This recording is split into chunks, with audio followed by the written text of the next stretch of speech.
Okay, so we are going to go through the Quickreads instructional routine, as Erin is going to be our little model, so that we can see how it's supposed to go.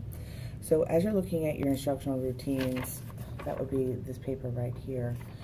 The first thing it says to do is have the kids go through and underline any words that they're not quite sure of. Before you even do this, if you want to, this particular passages are about marine animals without backbones. The quick read system is either nonfiction, science, or social studies based text.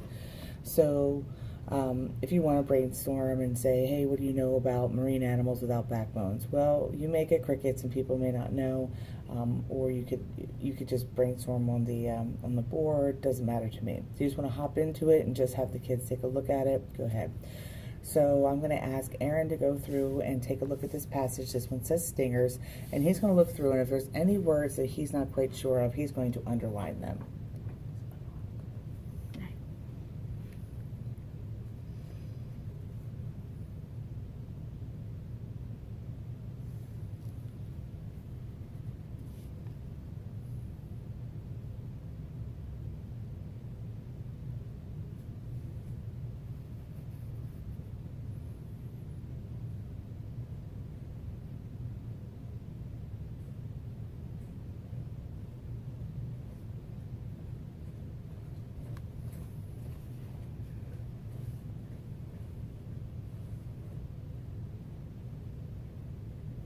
Okay, once the student has finished, Aaron underlined feelers. He also underlined invertebrates, and he underlined sea wasps. So those are either challenging or words he's not quite sure what they mean. I could point them and say, Aaron, that word is feelers. What word is that? Say it. That word is feelers. What word? Feelers. This word right here is invertebrates. What word is that? Invertebrates. And this word is a sea wasp. What is it? A sea wasp. Now, even if you don't know what they mean, you can come back to that. As long as they can say it for now, it's good to go. Feel free to Google on if you need to, but it's not, remember that the point of this is to build their fluency. It's not to become, in this case, little scientists. Okay, then the next thing they're going to do is they're going to read the whole passage silently to themselves. So Aaron is going to read silently. Okay.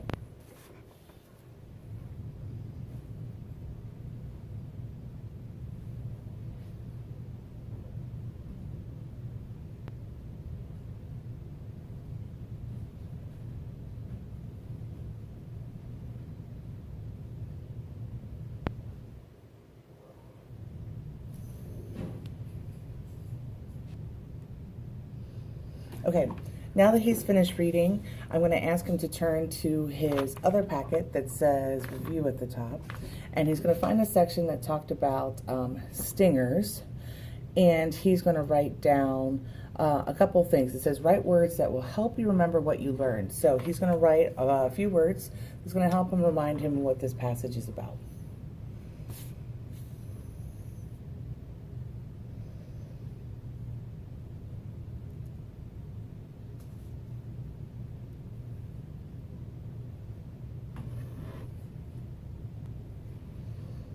Okay, so after Aaron read this, he filled out this, and if you're looking at stingers, he used the words jellyfish sting and tentacles contain poison. So you know this student actually went through and understood the story because it was all about jellyfish and how they sting different things. The one thing he possibly could have added is why they sting things, which is to protect themselves or to catch food. Again, you can go over this as a whole group, and you can write on the board what everybody has, and then the students can go ahead and also add to their own graphic organizers too. So that's the first read. So the second read, if you take a look on your quick read sheet, the second one says, now we're going to read along and you're going to follow me as we read. And then your target rate as an adult and for the kid is to read for 1 minute. You should have a timer with you so that way you can time this. Okay, now we're both going to read the passage together. Read with me as I read aloud. Ready? Stingers. Jellyfish are about 95% water. They have no heart, brain, bones, or eyes. Most jellyfish have rounded bodies with long, thin tentacles or feelers that hang down. Often a favorite at aquariums, jellyfish move by pumping water through their soft bodies. These marine invertebrates seem to dance as they move up and down. While jellyfish are a favorite at aquariums, they are called stingers for good reason. Their tentacles contain poison that stings other animals they touch. Jellyfish use their stinging tentacles to protect themselves and to catch food. One jellyfish, called the sea wasp, poses a special danger to swimmers. If people are badly stung by a sea wasp, they can die in as little as 4 minutes. Okay, so that's all they do during the second read.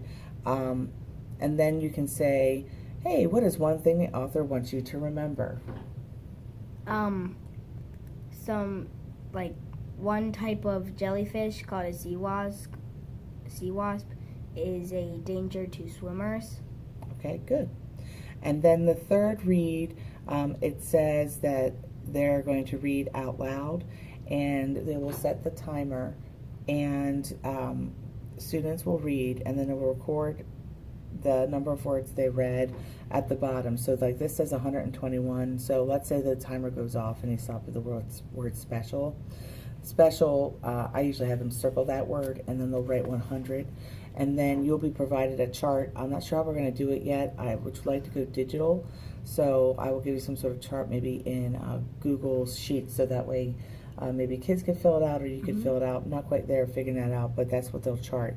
The only thing that you're going to follow that routine for each one of them. So there's a whole bunch of passages in here. The next one's about mollusks, and then outer skeletons. The final one in the or in this particular unit is called Sea Stars. That's the one I want you to do a little bit different. This is the one where I don't want you to follow the routine. You're going to add a step. So before where it says the first read, you're going to have the kids just cold read. I want to see a cold read at the end of each unit, so that way I can see how they really are progressing. So the cold read just means instead of going through and underlining, you just have the kid just cold read, just read it and time them, and then you can go through and actually do the steps. I'm okay with that. So that's quick reads in a nutshell. Once you get the routine down, it's a pretty simple program and process, pretty effective. We're going to add a couple things with this, so that way if you have a little more time, that we're not wasting time, and that we can use every minute of intervention.